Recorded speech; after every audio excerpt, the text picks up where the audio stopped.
being black, that is just because of the color of skin, not because they're a walking bug. And I'm afraid you fell for the propaganda, brother. Let's go ahead and break it down, though. So for those of you watching my video first, I recommend you go back and watch his just so you get a full, grasp of where he's coming from, what his point is. But I'll go ahead and sum it up just really quickly. He basically thinks that the mutant allegory for marginalized people across the world, and especially in the US, is a bad one because he thinks humans in the Marvel Universe have a justified reason to be afraid of mutants and actually, cause harm to them.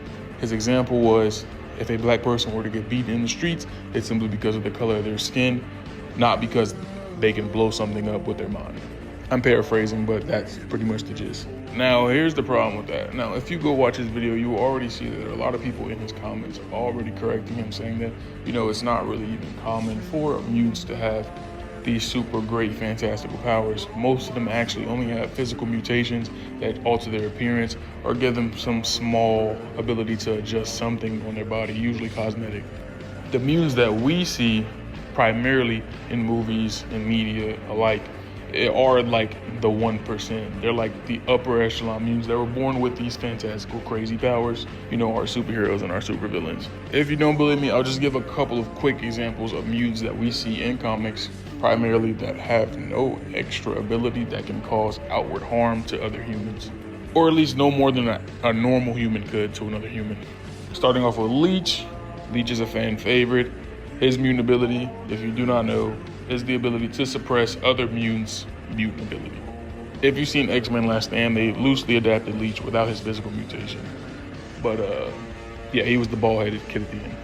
But this is Leech in the comics, super chill dude. He wouldn't hurt a fly. This is Glorp. Glorp is, as you can see, a gelatinous person with a human skeleton. He doesn't really have any extra abilities besides, I think his skin is flammable. And I think he can alter his shape a bit, something like that. Yeah, like nothing crazy. He just looks weird. And here's a quick example of a mutant that had no abilities. This is X-Men Mythos issue 1. It's a one-shot. I recommend you read it. But you can see right there in that left panel, Magneto is pretty much saying like, hey, you guys just hate crimed a little girl whose only mutation was to have a third arm. I think you get the point. I could go and list a whole bunch of other mutants that we have named in comics that actually don't have any threatening or harmful mutations to humans, but you get the idea, right? Anyway, let's get back to the topic at hand. So the main problem with that argument is that, these other mutants can blow up people, so they have a reason to hate mutants. So that would be treating the mutant race as a monolith, something that is actually done to other marginalized groups all the time for the actions or decisions of one or a few. And that is the allegory here. Not only is it wrong, but it just doesn't make sense because not all of them are this way. Not all of them even have the ability to be that way. And this is part of the reason why I love Magneto so much, because that is the core of his message, that I can be what you want me to be, or better yet, I'll be what you are to us. And the X-Men, the team that we know, are just a response team in order to be peacekeepers, liaisons for the mutant race, so to speak. Again, we see a whole bunch of mutants with fantastical powers because we are from the audience perspective. It's a comic book.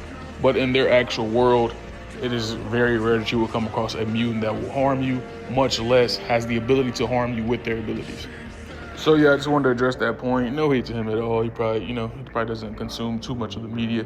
I understand his point to a degree, but there's nuance to the conversation.